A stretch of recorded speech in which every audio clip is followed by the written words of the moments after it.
നമുക്ക്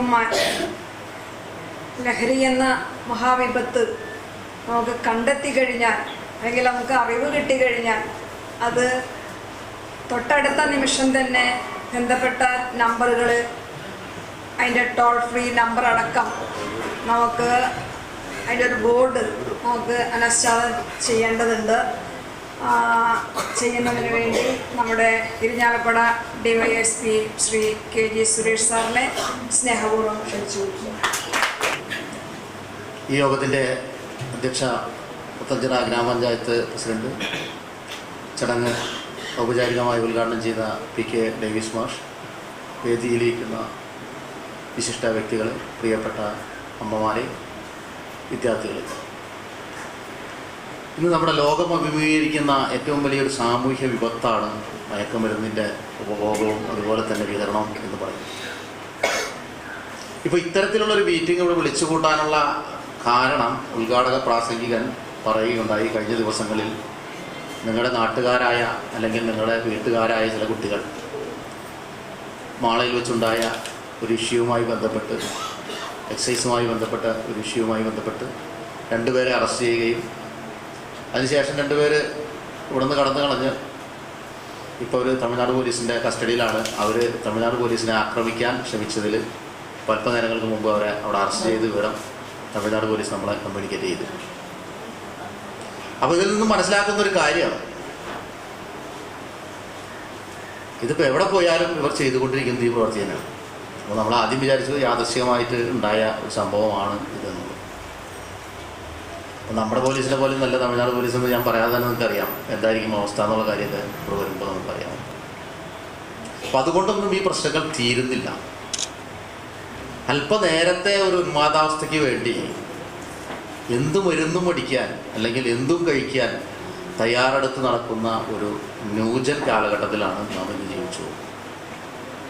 അച്ഛനെന്നോ പെങ്ങളെന്നോ മക്കളെന്നോ അല്ലെങ്കിൽ ഒരു യാതൊരു വ്യത്യാസവും ഇതിൽ ഈ ഉപഭോക്താക്കൾക്ക് മറ്റുള്ളവരോട് ഇല്ല എന്നുള്ളതാണ്. ഏതൊരു ക്രൈം റിപ്പോർട്ട് ചെയ്യുമ്പോഴും അതിൻ്റെ പിന്നിൽ ഡ്രഗ്സ് എന്ന NDPS അല്ലെങ്കിൽ സിന്തറ്റിക്കോ അല്ലെങ്കിൽ നാച്ചുറലോ ഏത് തരത്തിലുള്ള ആയിട്ടും ഡ്രഗ്സ് ഉണ്ട് എന്നുള്ളതാണ് ഞങ്ങളുടെ അനുഭവം വ്യക്തമാണ്. പിന്നെ നമ്മുടെ നാട്ടിലെ മാധ്യമങ്ങളെ കുറ്റം പറയുന്നതല്ല, മാധ്യമങ്ങളുടെ രംഗങ്ങളിൽ ഓൺലൈനിലും ബാക്കിയുള്ളതൊക്കെ കാണുന്നൊരു സംഭവമാണ്. ഇത്തരത്തിലുള്ളൊരു കുറ്റകൃത്യം ചെയ്ത ആളെ മഹത്വവൽക്കരിക്കുന്ന രീതിയിലേക്ക് മാധ്യമങ്ങളിലൂടെ വാർത്തകൾ വരുന്നൊരവസ്ഥയിലേക്ക് പോകും. ഏകദേശം 1 മാസം മുമ്പ് കൊല്ലൂർ സർക്കിൾ ഇൻസ്പെക്ടർ ആയിരുന്ന CA ആയിരുന്ന ഫർഷാദിനെ ഒരു പയ്യൻ കത്തിയെടുത്ത് കുത്തിയ ഒരു കാപ്പ കേസിലെ പ്രതിയാണ്. പ്രതിയെ പിടിക്കാൻ പോയ സമയത്ത് കുത്തിയ ഒരു സംഭവമൊക്കെ നിങ്ങൾ പത്രങ്ങളിൽ വായിച്ചു. അതോടൊപ്പം തന്നെ അവനെ മെഡിക്കൽ പരിശോധനയ്ക്ക് കൊണ്ടുപോകുമ്പോൾ അവനാ ജില്ലാ ആശുപത്രി കോമ്പൗണ്ടിൽ കിടന്ന് കാട്ടിക്കൂട്ടുന്ന പ്രശ്നങ്ങൾ, അതൊക്കെ ഓരോ റീൽസായി മറ്റുള്ളതൊക്കെ ആയിട്ട് വരികയും അവനാ പ്രദേശത്ത് ഏറ്റവും ആ ഗുണ്ടകളുടെ ഗ്യാങ്ങുകളിൽ ഏറ്റവും ഉന്നത സ്ഥാനം അലങ്കരിക്കുന്ന ഒരു വ്യക്തിയിലേക്ക് ഉള്ള പ്രയാണം ആരംഭിച്ചിരിക്കുകയും ചെയ്യാം. അപ്പോൾ നാളെ വല്ല അവൻ അറിയപ്പെടാൻ പോകുന്നത് CA കുത്തിയ ആൾ എന്നുള്ളത്. അപ്പോൾ അവരുടെ ഗ്യാങ്ങിൻ്റെ ഇടയിൽ ഇത് 18 വയസ്സൊന്നാവണ്ട, അതിനു മുമ്പ് സ്കൂൾ തലത്തിൽ വരെ കേരളത്തിൽ വലിയ രീതിയിൽ മയക്കുമരുന്നിൻ്റെ ഈ കരാളഹസ്തത്തിൽ പെട്ടിട്ടുണ്ട് എന്നുള്ളതാണ് മനസ്സിലാക്കുന്നത്. ആഗോളതലത്തിൽ UN ഒരു കണക്കെടുക്കുക ഈ കഴിഞ്ഞ ഡിസംബറിൽ പ്രസിദ്ധീകരിക്കുകയുണ്ടായി. അതിൽ ലോകത്ത് മയക്കുമരുന്ന് ഉപയോഗിക്കുന്നതിൽ 13% കുട്ടികളാണ്. ഈ 13%ത്തിൽ ഏകദേശം 60% പേര് 20 വയസ്സിൽ താഴെയുള്ളവരാണ്. നിങ്ങൾ ആലോചിച്ച് നോക്കിയാൽ അപ്പോൾ അതിൻ്റെ ആ പോക്കിൻ്റെ അവസ്ഥ ആലോചിച്ചു. നമ്മൾ പിടിക്കുന്നതിനേക്കാൾ എത്രയോ കൂടുതൽ പുറത്തുണ്ട്.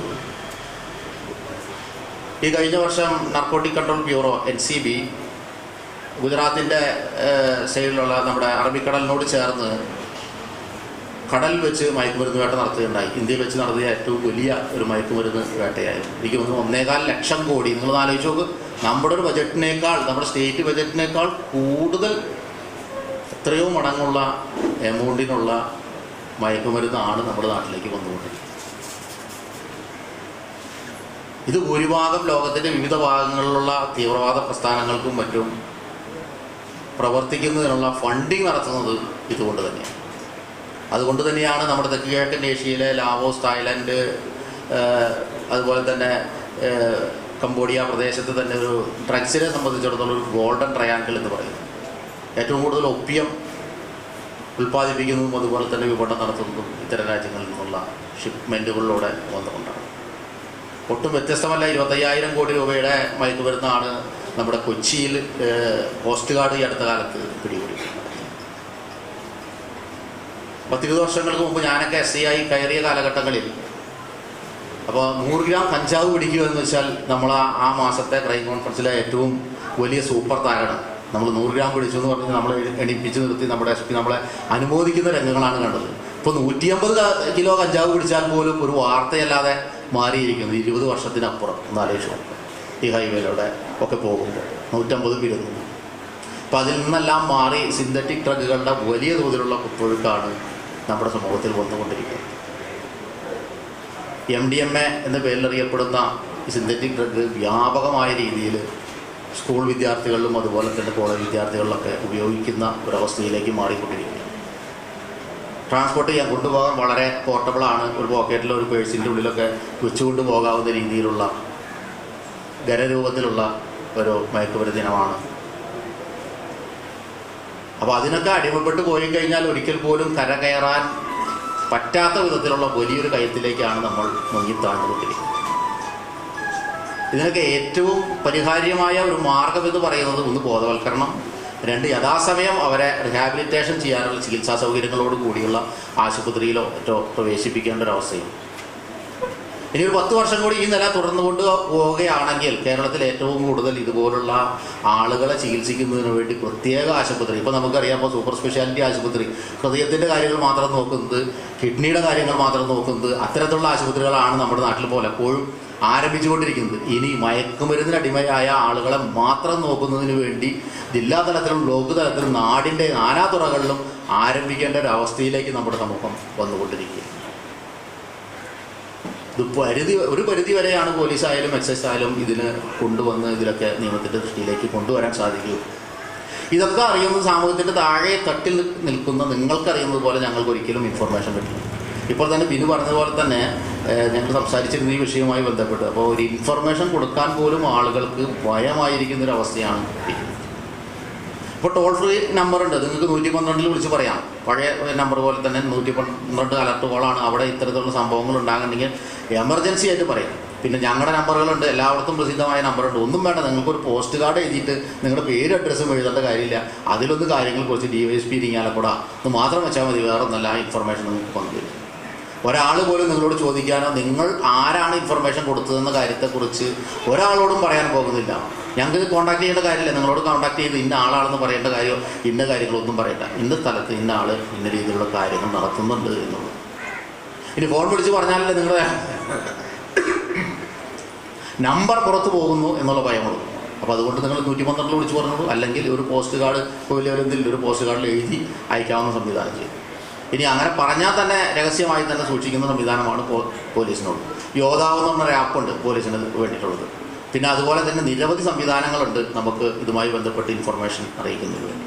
ആ ഇൻഫർമേഷൻ നിങ്ങൾ തന്നെങ്കിൽ മാത്രമേ നമുക്ക് അവരെ നിയമത്തിൻ്റെ മുന്നിലേക്ക് കൊണ്ടുവരാനും അതുപോലെ തന്നെ അവർക്ക് തക്കതായ ശിക്ഷ വാങ്ങിക്കൊടുത്ത് ഇതിൽ നിന്നും മോചനം ലഭിക്കാനും സമൂഹത്തിന് കഴിയുള്ളൂ. ഇത് ഇന്നത്തിൻ്റെ കാര്യം, ഇന്ന് എന്നൊരു ദിവസത്തിൻ്റെ കാര്യമല്ല, നാളെയും അതിനും അപ്പുറത്തേക്കുള്ള ഒരുപാട് ദിവസങ്ങൾ കൂടി പോകേണ്ട ഒരു സമൂഹമാണ് നമ്മുടെ ഇപ്പോൾ കാണുന്നത്.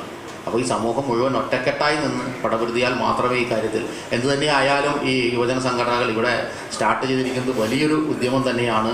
ഇത് തുടർന്നും കൊണ്ടുപോകാൻ അവർക്ക് കഴിയണം. ഇതിപ്പോൾ മാഷ് പറഞ്ഞതുപോലെ തന്നെ ഇതൊരു ആരംഭശൂരത്വം കാണിക്കുന്നത് പോലെ ഇതൊരു പൊതുയോഗം അല്ലെങ്കിൽ ഈ ഒരു കോൺവെർസേഷനിലും മാത്രം ഒതുക്കരുത്. തുടർന്നും കമ്മിറ്റികൾ രൂപീകരിച്ച് ഈ ഇതിനെക്കുറിച്ചുള്ള ഇൻഫർമേഷൻ ബന്ധപ്പെട്ട അധികാരികളെ, എക്സൈസിനെയോ പോലീസിനെയോ അറിയിക്കാനുള്ള സംവിധാനം കൂടി ഉണ്ടായെങ്കിൽ മാത്രമേ നമുക്ക് ഈ ഉൾനെ ഈ ഒരു കാളകൂടത്തെ ഈ സമൂഹത്തിൽ നിന്നും ഒഴിവാക്കാൻ കഴിയുകയുള്ളൂ. അതിനുവേണ്ടി നിങ്ങളുടെ ആത്മാർത്ഥമായ സഹകരണം പ്രതീക്ഷിച്ചുകൊണ്ട് നിർത്തുന്നു. നന്ദി. വീഡിയോ ഇഷ്ടപ്പെട്ടെങ്കിൽ ലൈക്ക് ചെയ്യാനും ഷെയർ ചെയ്യാനും സബ്സ്ക്രൈബ് ചെയ്യാനും